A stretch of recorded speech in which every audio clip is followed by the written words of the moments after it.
So my name is Julia Ray Hoddenfield. I work at New Canaan Library in Adult Services. And I think that tonight's program is really exciting to hear about how we can make our community into a better community and hopefully have those roots grow. So did you know that food that gets thrown away doesn't really go away, but comes back to us as a financial expense in the form of a serious public health and environmental liability? The food we dispose of not only wastes space and resources, but it also pollutes soil and groundwater and accelerates climate change by producing methane and greenhouse gas that traps heat and contributes to global warming. There are better and healthier ways of dealing with food scraps, which we will discover tonight. And tonight is a partnership with the wonderful Planet New Canaan and the incomparable town of New Canaan. And our presenters will learn how New Canaan is breaking the cycle of food with a food scrap recycling program at our town transfer station. So tonight we're going to hear about how this new program turns costly, dangerous trash into nutrient-rich compost that feeds the soil and cuts municipal spending.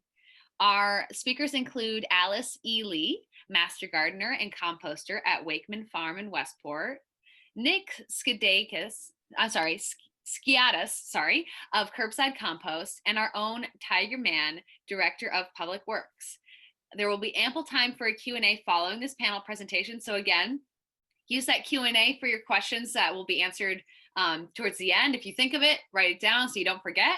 And of course, our tonight's program will also be moderated by Mickey Porta, who is another New Canaan Library employee, but also a very active member of New Canaan Town. You can't really go anywhere without thinking of Mickey or without seeing Mickey, because she's very involved.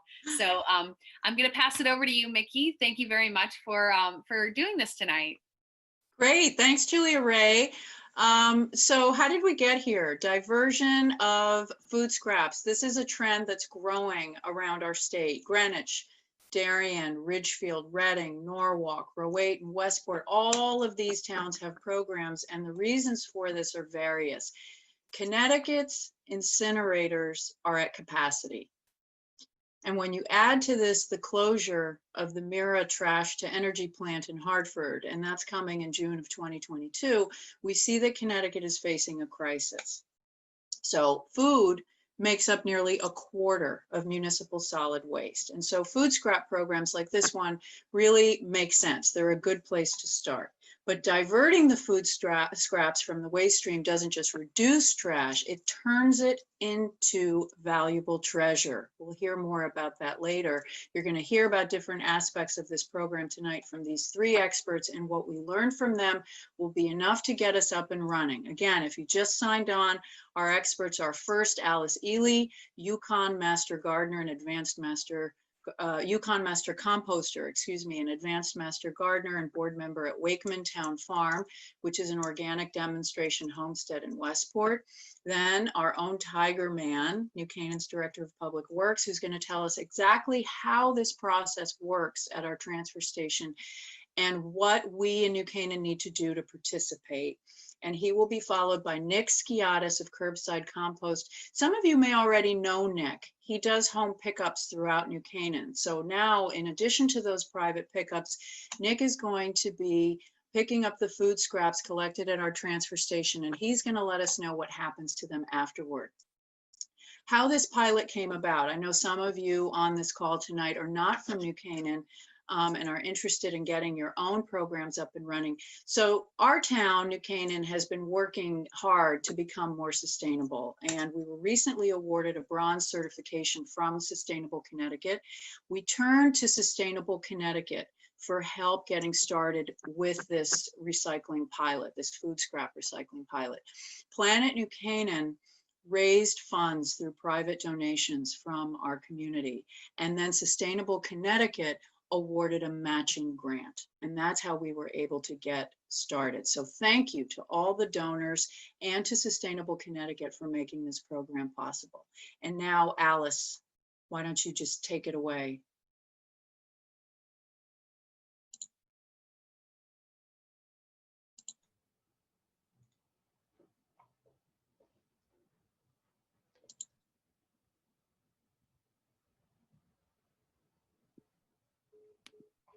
Alice, you're on live. Okay. Okay, thank you, Julia.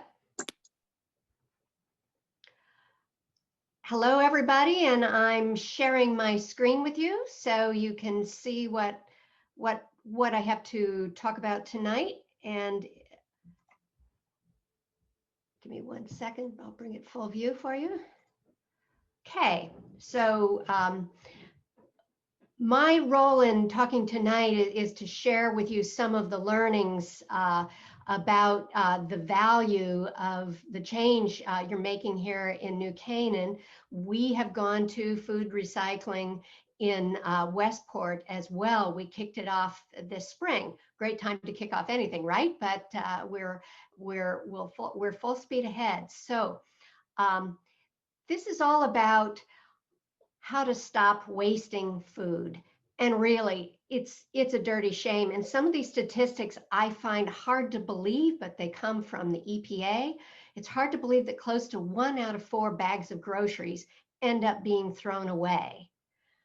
And this is even more amazing. If the volume of food waste were a country, it would be the 3rd largest emitter of greenhouse gases behind China and the US, which is pretty appalling to think of that environmental hazard that we're creating when we waste food.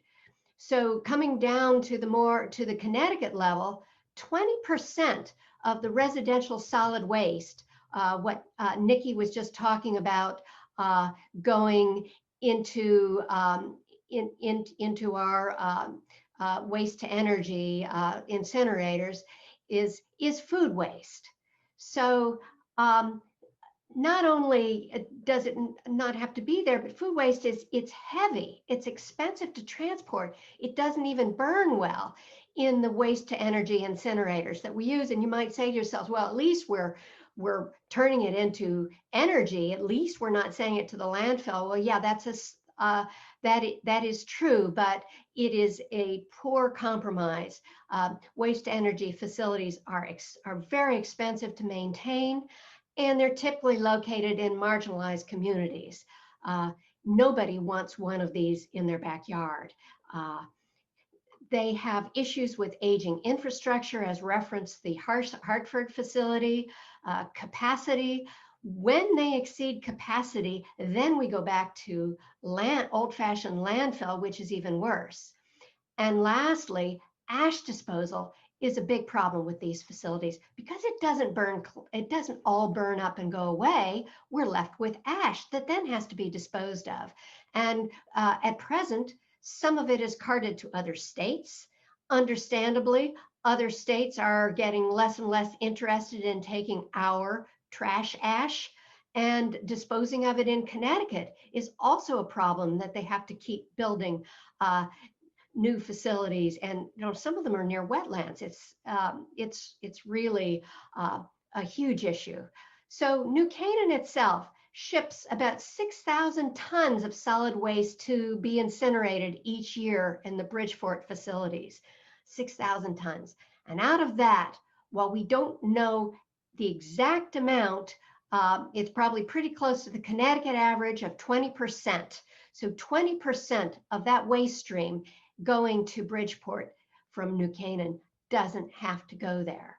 So yes, there's a better way. Diverting food waste from trash disposal is the #1 zero waste action every family can do. So we talk about reducing our carbon footprints and helping save the earth and Earth Day, but man, you gotta do this. There's just no reason for any food waste to go to that facility to be burned. So don't put food scraps in the waste stream. And I'm talking not just at home, but ask yourself at school or work or an event. Maybe your organization hosted an event. What about all that unused food that ends up in the trash? You know where it's going to go unless you do something about it. So first of all, start at home. Compost what you can at home. And that means leaves, grass, garden and veggie trimmings, things like that. Try to do what you can, but maybe you have a really busy life and you just can't. For all food scraps that you aren't composting yourself, recycle them. I mean, it is so wonderful that we have a good company like Nick's Curbside Compost will take the food scraps from New Canaan to a farm where they'll be turned into something of value, because compost is really valuable. So we're saying, don't put it here. Isn't this about the grossest thing imaginable? Put it here. Home composting as a start, if you possibly can, to put back what you take out of the soil, and food scrap recycling for any other food that you cannot use or compost. And the valuable thing to know about food scrap recycling is what becomes of what Nick collects from you. This picture here looks like an airport hangar, and it's about that size. This is a large-scale commercial composting facility that I actually visited as part of my Master Composter certification. Yeah, we take fun field trips. But anyway, these large-scale commercial facilities can handle things that you as a home composter could not. So you're recycling things like fats, bones, protein, that kind of thing can go right in. And these facilities, and believe me, I was there, they don't smell. And they have these massive piles, and they turn the compost with these huge pieces of earth moving equipment, and they are able to compost. This was a dairy facility, and he told me that they are able to compost even a whole cow. It's kind of, why would you? But anyway, that's how big they can handle at these things. And then at the end of it, that dairy farmer is able to sell this compost to commercial landscapers. So he's taking something that started out as waste and turning it into something that has real value. And I'm going to talk a little bit about just how valuable compost is, because it is my mission in life to get everybody composting. So if you're doing home composting, these are all the ways you can benefit. Compost improves the soil.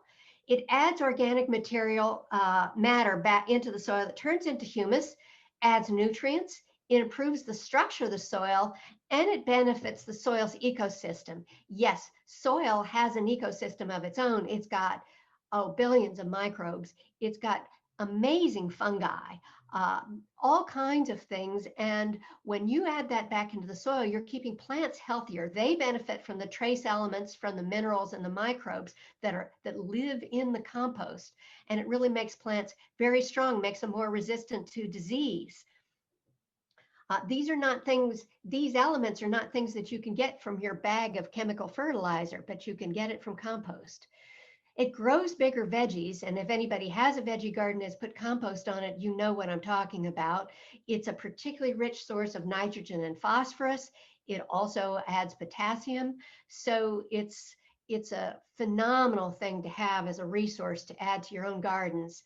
And it saves water. You may not know that compost amended soil, because it has a better structure, is able to hold 20% more water, so requires less watering. Obviously, it's a sustainable way to go in your home. It has even bigger benefits, though, and I want to speak globally for a minute, because talking about helping planet Earth, these are some things that compost does you may not have thought about. Composting protects our waterways, because when compost is used, it reduces the need for chemical fertilizer. And chemical fertilizer is what causes problems, because it's often used in excess. The nutrients run off. They end up in our water supply. And you know about sometimes there are algae blooms in the Sound. That's from excess nutrient runoff. So compost is a frontline defense against that. It keeps the air cleaner, because obviously if you're not sending your food waste to landfills and incinerators, you're not releasing methane or carbon into the air. It prevents erosion due to a healthier soil structure, which means that there's less less valuable topsoil lost due to runoff. It raises agricultural productivity because soil, obviously healthy, rich in organic matter, provides bigger yields. It aids the resilience of farms to cope with the effects of disruption in the climate. This is really important. This is an aspect that gets kind of into deep science, which isn't the scope of this talk, but when compost goes back in the ground, it sequesters atmospheric carbon. So there's carbon-rich organic matter going back into the soil instead of into the air. So that, in fact, you may have started to hear about the importance of sequestering carbon in the soil to keep it from escaping into the atmosphere. This is how we reduce greenhouse gases. So, and this again, there's some solid science behind this, which the UN Climate Change Conference has been promoting, but even small changes as a percentage in the soil carbon pool, which is what you're accomplishing when you put compost back in it, has large-scale impact on reducing greenhouse gases. So from every way, from your own backyard to the whole planet, it's a sustainable way to go. So that's my pitch for why you should recycle your food scraps and also compost at home. And as Julia said at the very beginning, when you throw it away, it doesn't go away. It goes somewhere else, and it's still a problem. Don't even think of food as trash. It's a resource. You don't want to waste it. Get it back into the earth where it began. Recycle and compost it. So in closing, and I know the library can make this this little presentation available to you afterward if you want it. So I've included a link. The folks at UConn have a very nice handout on composting basics that you can download. And I'm also really dedicated to this topic and happy to answer any questions. So you can email me at alice@gardenwithalice.com if you think of any questions. Thank you, Alice. That's great. Wonderful. Thank you so much. Okay. Really compelling information. So Tiger, do you want to come back on and cue up your slides? I'll share my screen.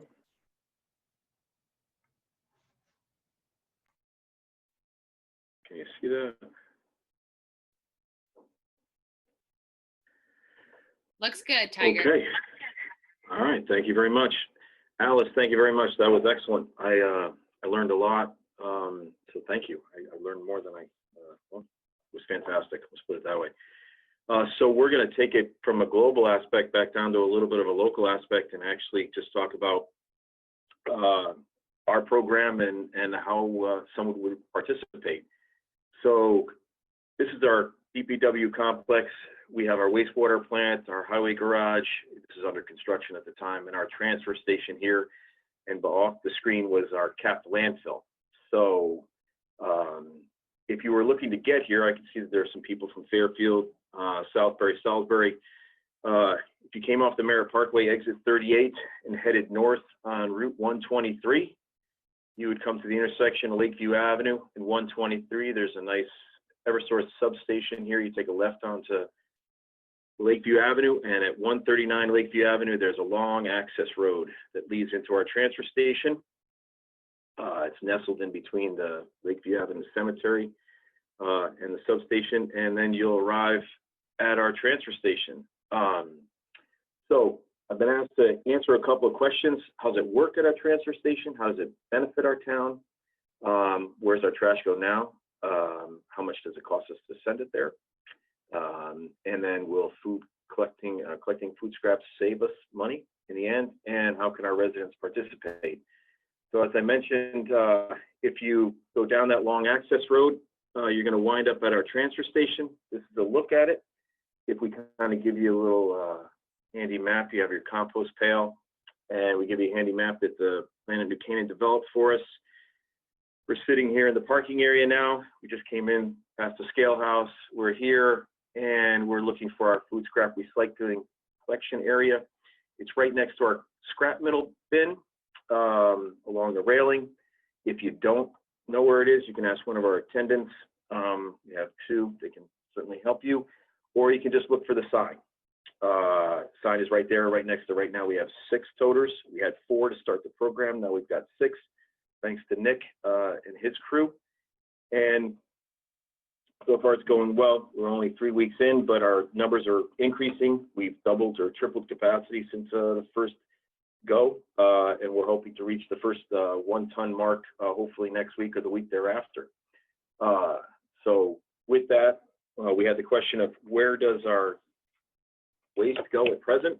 Alice answered that question. It goes to Wheelabrator in Bridgeport, which is a burn waste to energy plant. It's basically an incinerator. And while that does have some benefits, any reduction in waste going out from us will save us money or save the planet overall. So we are very much in favor of reducing anything that comes through our transfer station that is on the waste side and increasing anything that would be on the recyclable side. So in asking how much, Alice did mention that we at present, we have about 6,000 tons that are going out from our station every year. That's down from a high in fiscal 15 of 8,100 tons.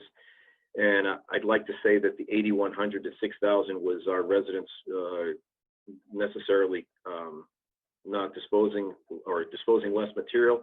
We don't necessarily think that's the case. We just think that some of our private haulers found a more cost-effective means of just getting rid of their waste and not bringing it to our facility, but bringing it to others. So I think our waste stream is still around the 7,000 ton mark coming out of the town.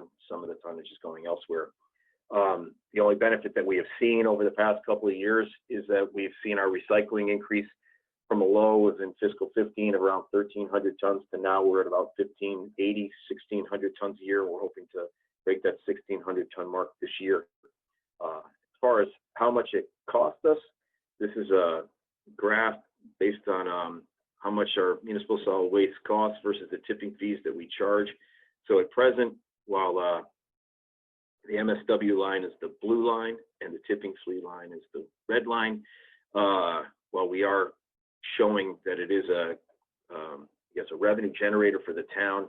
At present, we pay $88 a ton for our garbage to go out, but we charge the haulers coming in at $95 a ton at present. Our numbers are going to go up to $91 a ton out the door. So we'll have a reduction in our in the monies that we're receiving, but that doesn't go towards covering the rest of the plant and the operations of the plant itself. And again, while it might not be quantifiable here, I believe that any reduction in waste, especially waste and increasing recycling, is a better way to go. We'll know more as the program runs, and we're hoping that as the program runs through and some of our residents that utilize the transfer station solely and don't have a private hauler increase their food scrap recycling, we'll see an actual savings to the town in real dollars at that point in time. So then I was asked, how can you participate? This is a snapshot of our town website, the actual DPW page. So if you went to our town website at newcanaan.info, clicked on the department section, went down to Public Works, and then hit the transfer station, there would be a form there for you to fill out for a transfer station permit, or you could specifically or easily just go straight to the online services, and the form is there as well. So after you do that, I'll give you a couple things as far as what it costs. Our annual permit fee for a person or a residence without a hauler is $75 per year on a fiscal year basis, and if you do have proof of a private hauler, it's $45 per year. We allow you can register up to 2 cars per permit, and that fee covers your garbage, your recycling. If you have scrap metals, your food composting, you can come get leaf compost from us. We have a leaf composting facility off-site. We bring the compost to the transfer station for residents to utilize free of charge. That also allows you to bring in your electronics, paints, oils, white goods, propane tanks, anything of that nature. And then there's the first 300 pounds are free for construction debris and brushy waste. We don't accept leaves and grass since we want to see those composted on site or in our leaf mulch facility. So that kind of runs it through. If you have any questions, you can just reach out to the department or the people at the scale house, and we can help you go forward from there. But we welcome any and all to come to the station. If you want to take a look and take a tour around, please give us a call. We'd be happy to take you around, show you what we're doing, and help spread the wealth. But thank you all for attending, and we appreciate it. Thank you, Tiger. And we're all going to stick around. Tiger's gonna answer questions along with everyone else at the end. Right now, I am going to share my screen because I have Nick Skeadas' slides up. So Nick, you want to come on? Excellent. Okay, so we good to go? Yeah, we're good to go. Can you see? Cool. Can you see the screen there? Yeah. So Okay. this is so we started Curbside Compost about 5 years ago. We're a hauler company, but the difference between us is we just do food scraps. This is what we specialize in. We developed the organization just to essentially take food scraps out of the waste stream for everybody. For folks who are not composting at home, we just want to give like an additional option for home composting, but all the way going up for the transfer stations, the supermarkets, the schools, healthcare facilities, food retail, and food production. So basically just there to partner with folks and get the stuff composted. So we have relationships with 5 essentially composting facilities or processing facilities. And we work primarily with 3 of them, mostly. So what we do is we take the food scraps from, say, like from the New Canaan transfer station, and then take it essentially directly to the processing site. In the top left pictures, we're essentially dropping the material at the processing site. And then for the composting sites, what they generally are doing is they're going to first cover the material with a carbon source. So you need 4 things to do the composting. You need the carbon and nitrogen and air and water. So they're going to cover the material. So it's like reduces flies and odors and any vectors or anything like that. Then they load it with a front loader, and they're putting it mostly in windrows. So then kind of going to the top right picture, and that's kind of like, I guess you've got a couple of options with essentially like aeration. And here the top right is similar to like what we have at New Milford Farms. And I'll just say, I guess, which processing facilities we work mostly with is New Milford Farms out of New Milford, Connecticut. That's a windrow. It's an indoor windrow, and then they're using the scarab, which you see here in the top right, to turn it, essentially to provide air to the piles.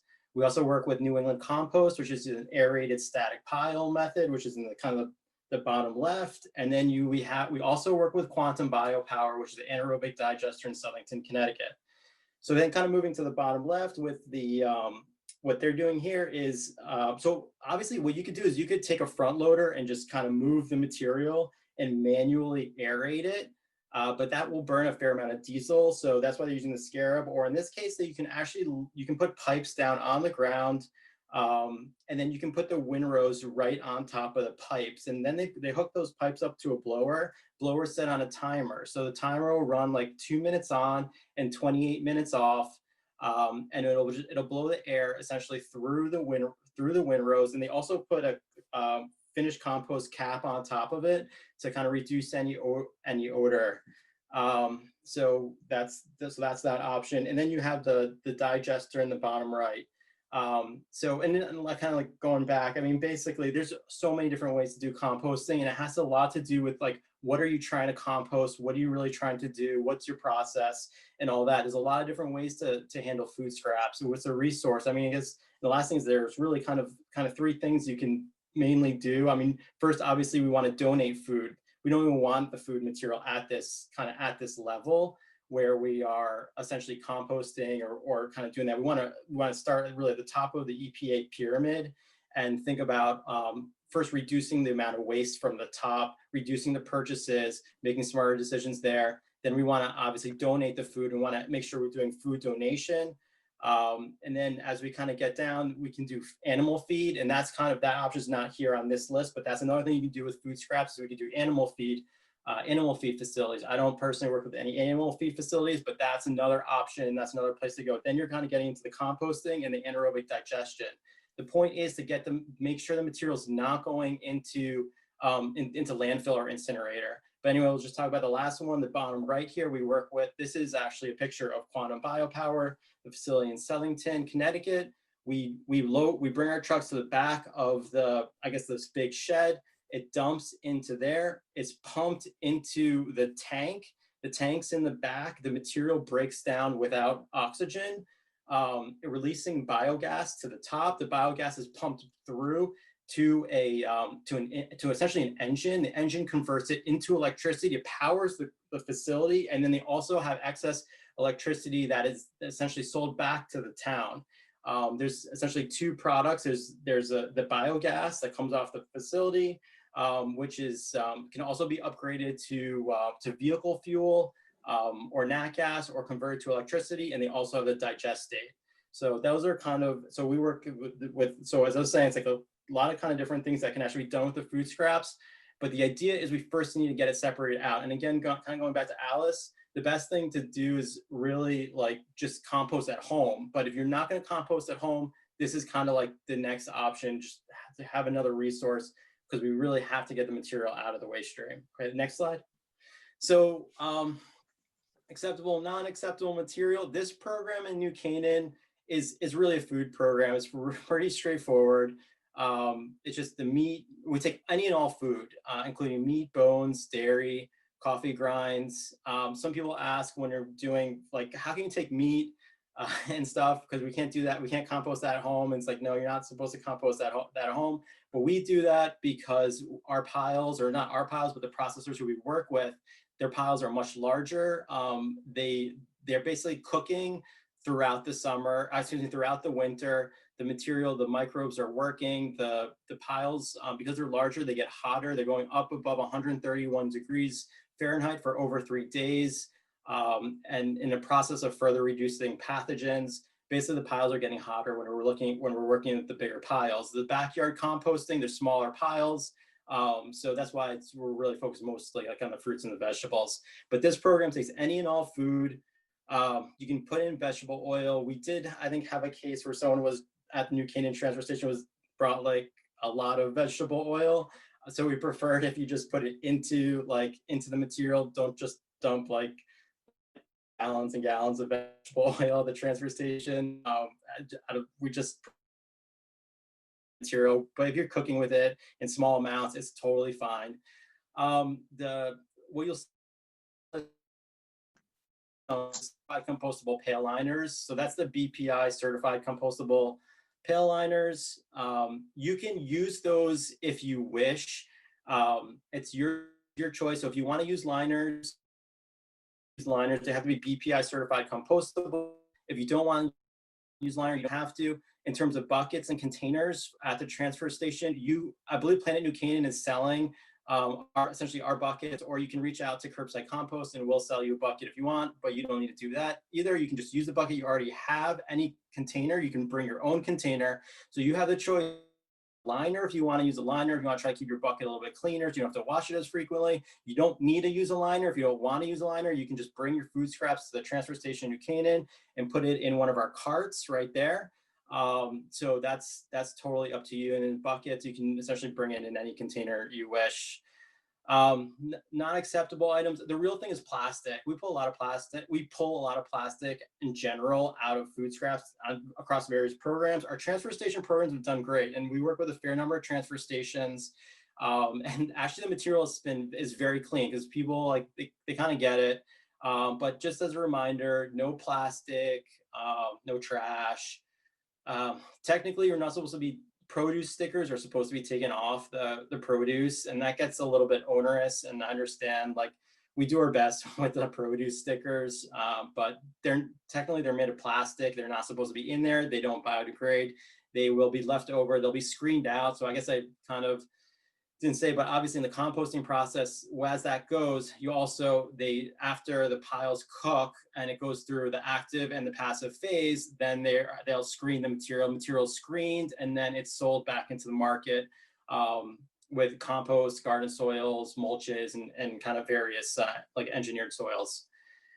So going back to not accepted, yeah, I mean, we're getting a little bit of like these compostable diapers. So yeah, no compostable diapers.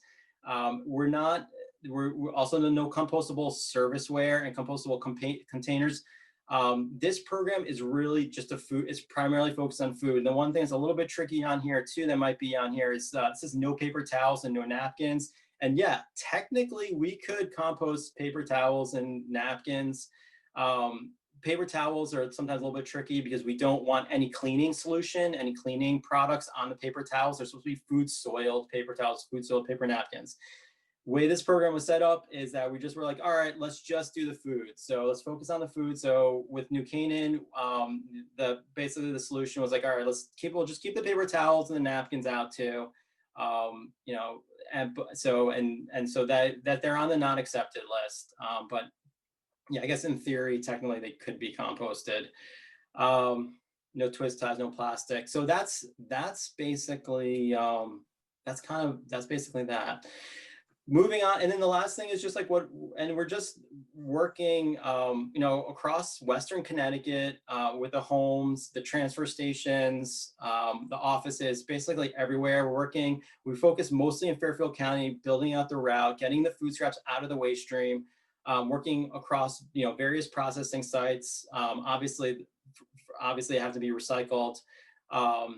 With a focus in Fairfield County, we also are working up into Litchfield County, New Haven County, Hartford County, and Westchester too. So across all the generators, just partnering with everybody, really helping people build these programs, improving the education and doing the signage, just basically doing everything kind of the client needs. In this case is Town and New Canaan, just so that the program runs up and is successful. Thank you. That's great. Thank you so much, all three of you, Alice, Tiger, and Nick.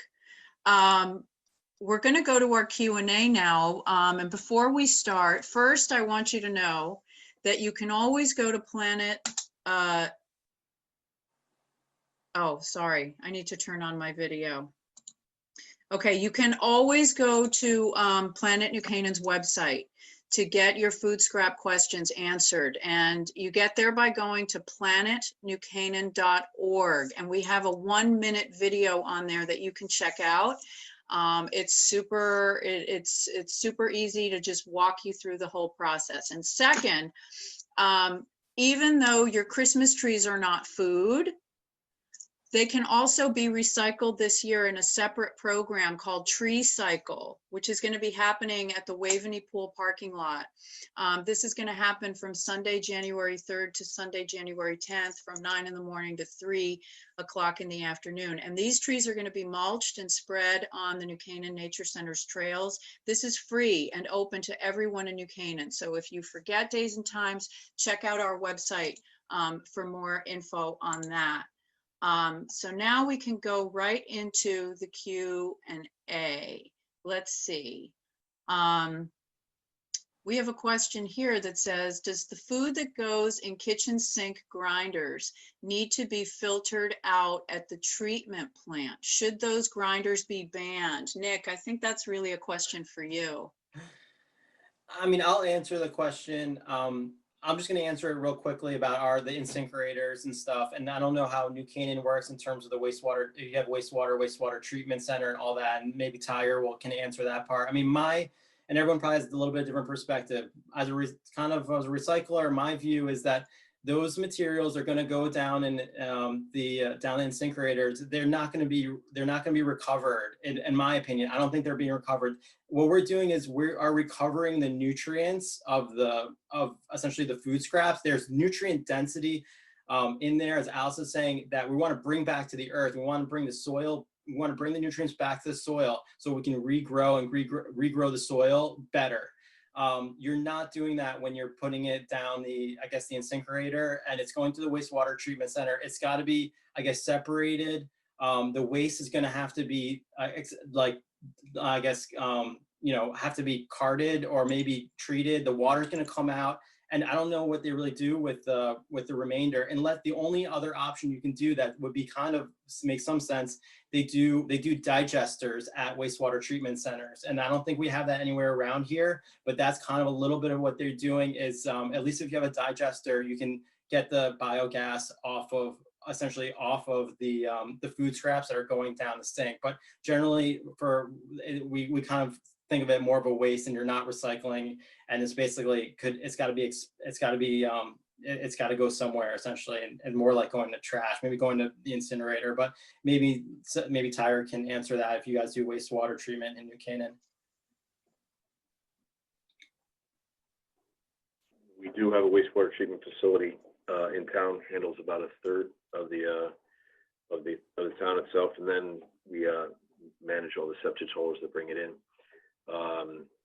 And while that material is our sludge is recycled in the end, I would believe that it'd be a better benefit than instead of processing it through our wastewater plant to actually take it out of the waste stream earlier and put it inside, Nick's facility or Nick's composting bins at our transfer station, and then have it brought to a composting facility instead of us processing it through our wastewater plant itself. It's a much more inefficient system. Okay, question. Do coffee grinds need to be separated from the paper coffee filter that's used? And another question, if this person uses a brown grocery bag to keep the container a little easier to empty, can that go in with the food? So that's a two-part question. Technically, yes. For me, it's fine. You can leave the coffee grinds in the coffee filter. That's fine. They do to be separated. And for me, I don't mind if you've got some brown paper bags. If you're putting your food scraps in the brown paper bag instead of a BPI certified compostable bag, it's fine with me. I don't. Yeah, that's fine. Either one. That's acceptable with me. Okay, great. There's another question here. Someone who lives in a condo and says, what would you suggest is the best way regarding composting? Maybe Nick Skeadas. And you guys can answer this however you want. I happen to live in a condo, so I will just share with you what we do. We keep one of those like Rubbermaid, like Tupperware bins, but one of the bigger ones. We keep it right next to our sink, and we put our scraps in there. And I've been taking the fruit and veggie scraps to our church's private compost pile, which uses it for the garden.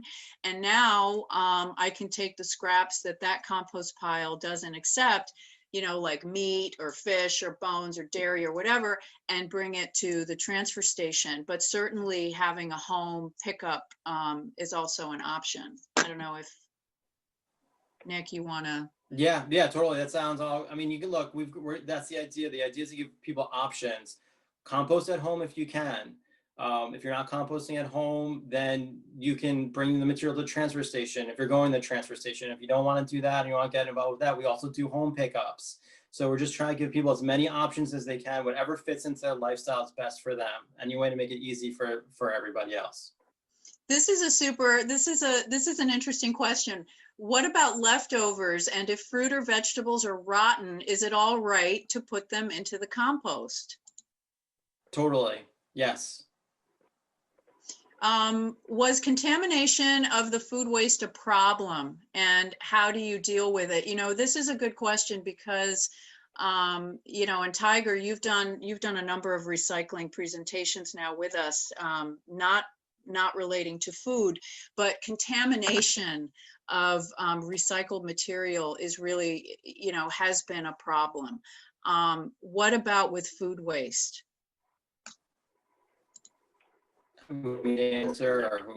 Yeah, Nick, I mean, how have we dealt with it? I mean, how do you deal with the contamination in the food waste? I'm a little concerned that you said that it's going to be screened. I don't want people to start thinking, I'll put it in there anyway, it'll be screened out. I mean, can you talk a little bit about the problem of contamination? Yeah, I mean, look, it's got to come out one way or another. And it depends on the processing facility too. Some processing facilities are so strict that's like they don't even want the compostable bags. They just want like a really clean feedstock. So it depends on the processing facility and the kind of resources they have. No matter what, like there's no, you want to keep the plastic and trash out of it. And that goes for all types of recycling. That's why we always go back when we were talking about recycling. Like if you don't know how to recycle it, you don't know for a fact that it can be recycled, then don't recycle it. It's just better to put in the trash. And that's what, and it's definitely the case when we're talking about food scraps too. It's going to have to come out somewhere. We would pick out a lot of trash. I picked out a lot of trash, like over the years, essentially. We pick it out. Someone has to pick it out.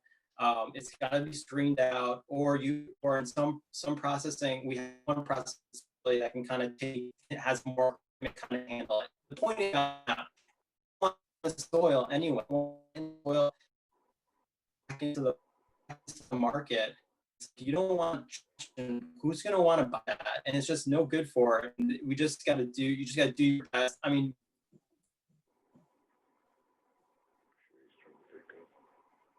scrap composting in our market, they're all kind of into recycling, so they understand and keep the material clean, and composting for sure is very important. We're just trying not to put trash in there because we don't want to have trash coming out. That's all there is to it. Okay. There are several questions that are all kind of related, and Tiger, this might be something you want to handle. Questions are, is the town working with our school system, with restaurants? Are restaurants being encouraged to stop using those like black non-recyclable takeout food containers?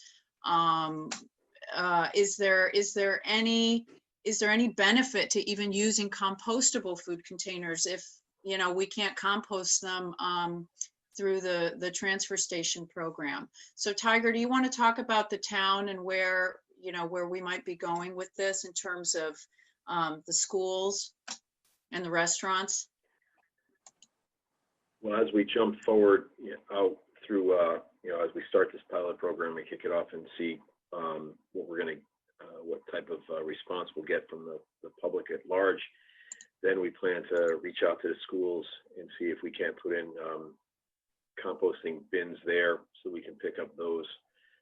And then try to work with the restaurants themselves. And we have been partnering with some of the restaurants on Elm Street as far as minimizing the number of dumpsters and maximizing the amount of recycling by providing the facilities for them on a small monetary basis that they help pay for.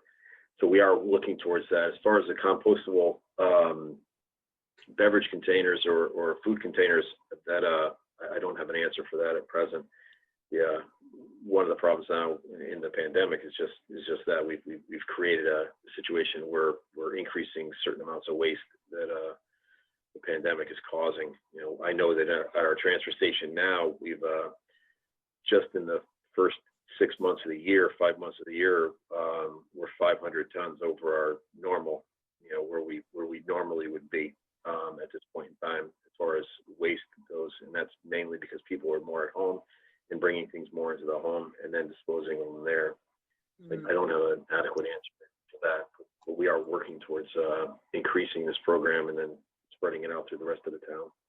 Okay, we have a couple more policy questions, and I think this is probably from the folks who have signed on to this call who are outside New Canaan. They're interested in knowing, Tiger, how the town determined the level of interest in food scrap collection, and how this was approved at the town level. So I guess this is one of those, like, how did you get it done? Well, Planet New Canaan and our Sustainable CT committee was instrumental in it. They were able to get a matching grant and then actually raise the funds initially for the program to try to help kick it off. As far as municipal approval, I guess the approval came from me. We had monies, if the pilot program wasn't going to come forward as far as donations or a grant, we had monies available in our transfer station budget to handle the portion of the pilot program. I felt it was a good application or something that the town should be pursuing to see if we could actually reduce our waste stream and then put it into a more recyclable area. So as far as approvals, Planning to Canaan came to me with the idea. We've been kicking it around with Nick for about a year or so, and then Planning to Canaan and Sustainable CT was able to get a grant, and then we put it in motion. Are we allowed to know what the setup costs were? What we're anticipating for annual cost at present was around $6,000. That would handle a certain number of toters from Nick and a certain number of pickups. Basically one pickup through the winter months, and then 2 pickups through the spring and summer and early fall. And then depending upon how much usage we would get or participation we would get would determine how many toters were out that we would be renting, so to speak, from Curbside Compost. Okay. So overall, it was around a $6,000 endeavor. Great, thank you. And Alice, here's a question for you. What are the main reasons that 1 out of 4 bags of groceries end up being thrown away? Are there things that could be done further upstream, meaning at the source, to make this initial problem of food waste smaller? Yes, and I think it starts with us being aware of just really, if you see something, you mark your you put signs in your refrigerator, use this first. So the family comes in to snack, they don't open the new package of hummus, they use the one up that's there, that kind of thing. So use this first, little just Post-its in your refrigerator. Just think in terms of don't pile things on people's plates if they don't make more than you can eat. That, it really starts there with not wasting in the first place and figuring out ways. I don't know how the EPA came up with the 1 in 4 bags of groceries are wasted, but the EPA also says that 40% of all food produced is wasted in this country. And I think, some of it gets wasted when it goes in the lunch bag to school and gets thrown away instead. I think it's consciousness raising at every stage with your family. It's a dirty shame, and we ought to stop doing it, basically. Thank you. Thank you, Alice. Question, is there any way to recycle dog poop? Not in the compost. Even if your compost gets hot, there are pathogens in dog poop that doesn't belong in compost. So I think that might be something that you might be well advised to bury in the ground. I'm not really a fan of throwing plastic bags with dog poop in it in the trash. I'd rather bury it in a trench in the garden someplace. Anybody on here, can you tell us if there's a benefit to using compostable food containers if it seems like they really can't be composted? Well, I can answer that question. Mm-hmm. We do take, just as a heads up, and going back to the compostable containers, we are taking more and more compostable containers, and we work with schools, and we do accept them. There are processing facilities that do take them. Depends on the processing facility. So this program, we just set this transfer station drop-off program was set up to be food only. But there are processing facilities that do take them. So they can be composted, and we are taking them for some clients. Okay, so Nick, so what you're saying is the transfer station food scrap recycling program is just that list that we Correct. saw. But for people who have you doing private pickups in New Canaan, you come to my house and I have my bucket, you can take that. You can take a compostable container in that, right? In my Right private now we pickup? are. We're Okay, taking them for okay. that, and that's a little bit new for us. We've kind of gone into that a little bit slowly and just wanted, the food is the kind of primary item Okay, that we okay. wanted to take out of the waste stream. It's really heavy, it's full, and it's wet. We're getting more and more of these containers, and I think because we're getting more of the containers, we have to find a solution for them. Believe me, I'm more of a zero waste person. I don't think we should be using single use anything. But the reality is they are being used. So we want to try to find a solution for the community. We ask that anything that is non-food is BPI certified compostable. And that goes for anybody, any vendor, any restaurant. You know, if they're going to get into it and they want to start using the compostable containers, we ask that they're BPI certified. That is a third party certifying that they'll actually perform properly in the composting site. Because you could, next thing you know, we have other, you know, manufacturers of containers, and they're like, oh, this is environmentally friendly or something, and then like they're not certified. So we're strict. We want it to be BPI certified. It should be stamped.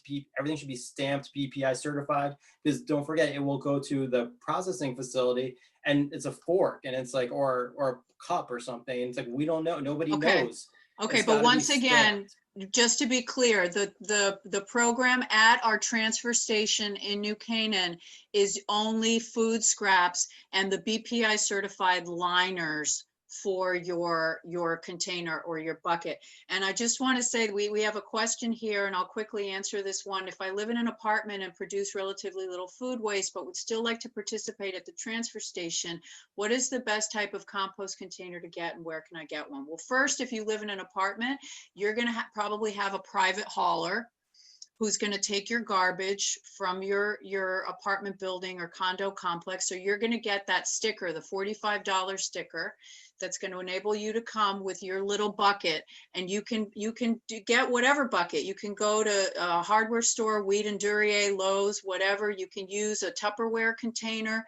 You can do whatever you want, and then bring that to the transfer station yourself and deposit the scraps in a bin. So let's go back. I want to make sure we're at 8:01. Tiger, does New Canaan still do leaf pickups? We still do leaf pickup. We are done now. We made it through. Our last one was we start after the weekend after, or the week after Thanksgiving, and then run through the town one last time. So we actually ran through the town 4 to 5 separate times throughout the leaf collection season. We're done now. Okay, great. Thank you. And our last question of the night, how else besides this evening's presentation is this overall composting message being advertised and spread to the community? Guess what? It's you. Those of you on this call tonight are going to do our advertising and our marketing for us. So this is probably the first of many different kind of info sessions, you know, social media posts, flyers, whatever. But this is sort of our official kickoff, and we want you to spread the word. We want you to support this program. If you have any questions, reach out to us, plan@newcanaan.org, or you can go directly to the transfer station, newcanaan.info. And we want to thank Alice Ely, Tiger Mann, and Nick Skeadas for being with us tonight, and New Canaan Library for hosting this fabulous program. And I want to thank Mickey Porta for emceeing this wonderful event and for being such an involved person in the New Canaan community, and all of you for tuning in tonight. So if you want to spread the word, we will be posting this video up on the New Canaan Library YouTube channel within a couple of days.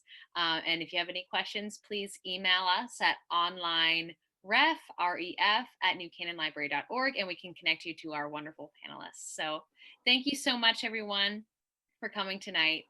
And I really appreciate it. I learned so much. So I'm really excited to start composting even more. Thanks, everyone.